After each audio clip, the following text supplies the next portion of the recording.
du pays comme une fatalité, l'affaiblissement de l'État dans ses capacités de gouvernance et de prestation de services à la population. C'est entre autres toutes les discussions que j'ai eues avec le président de la République, j'ai noté ces points-là. Mais ils sont au moins une cinquantaine. Parce que c'est un monsieur qui ne dort pas la nuit, qui vous appelle à n'importe quelle heure. Et des fois, il vous demande, mais côté où il est. Bon, si ce n'était pas le président, je dirais, mais monsieur, je suis dans mon lit. Mais c'est monsieur le président. Moi, là, le président. Vous t'avez dormi? Oh non, président. Écoutez, faut pas moun pour coucher dormi. Dans le pays, côté toute bagaille, c'est urgence. Pas qu'à dire président va dormir, parce que bon, l'île président de la République va dormir, vous va dormir.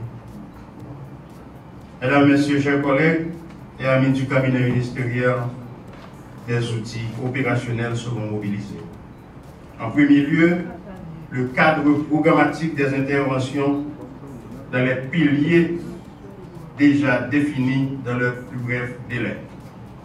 Il s'agit de s'assurer non seulement de la bonne coordination des différents organes du pouvoir exécutif, mais aussi de la pertinence des politiques et des programmes publics en lien avec les objectifs stratégiques fixés. Toutes ces entités de la primature, ainsi que les unités d'études et de programmation des ministères sectoriels seront ainsi mises à contribution. Lundi, je vous fournis votre feuille de route. Claire. Chaque monde a un effort pour faire. Par contre, si chaque jour n'a pas de rapport, c'est chaque semaine. En second lieu, toutes les forces vives du secteur public et du secteur privé seront mobilisées autour des objectifs stratégiques constitutifs du cadre programmatique. En ce qui concerne plus spécifiquement le secteur public, la priorité sera donnée à la poursuite de la réforme de l'État que met déjà en œuvre l'Office de management et des ressources humaines ONRH. Dans le cadre du programme de modernisation de l'État PME 2023, l'objectif est d'adapter l'État haïtien à son nouveau rôle de partenaire et de stratège.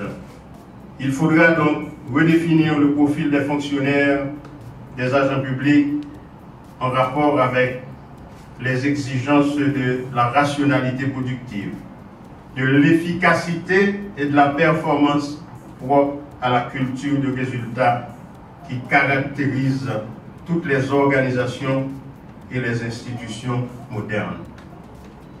Je veillerai à l'effectivité des mécanismes rationnels et transparents de recrutement et d'avancement.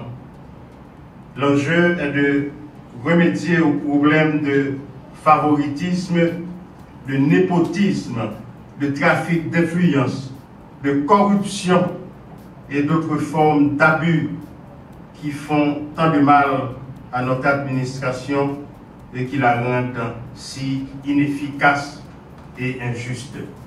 Mesdames, Messieurs, chers collègues et amis du cabinet ministériel, le pays se trouve à un carrefour décisif. Cela fait 30 ans qu'on ne parvient pas à réformer notre État, nos entreprises, nos organisations de la société civile pour permettre à notre pays de s'adapter aux nouvelles exigences liées à la démocratisation de la société, à l'insertion d'Haïti dans la dynamique de la mondialisation et aux divers changements qui affectent notre environnement. Les défis politiques, économiques, sociaux et géostratégiques sont, pour ainsi dire, de taille. Il n'y a donc pas de place pour la moindre distraction, et encore moins pour le temps d'observation. L'amateurisme de ce gouvernement, le résultat sera la norme pour tous. Ce n'est pas le travail dans la rigueur et la discipline que nous parviendrons à relever les défis. Comme Premier ministre, je reste fidèle à mon habituelle ouverture d'esprit. Je suis convaincu qu'ensemble, déterminés et motivés, nous pouvons faire que Haïti redevienne la perle des Antilles qui fut dans le temps. Par formation professionnelle, je suis un pragmatique. Je veillerai donc avec tous ceux qui ont la passion d'Haïti et qui veulent sincèrement œuvrer à sa modernisation.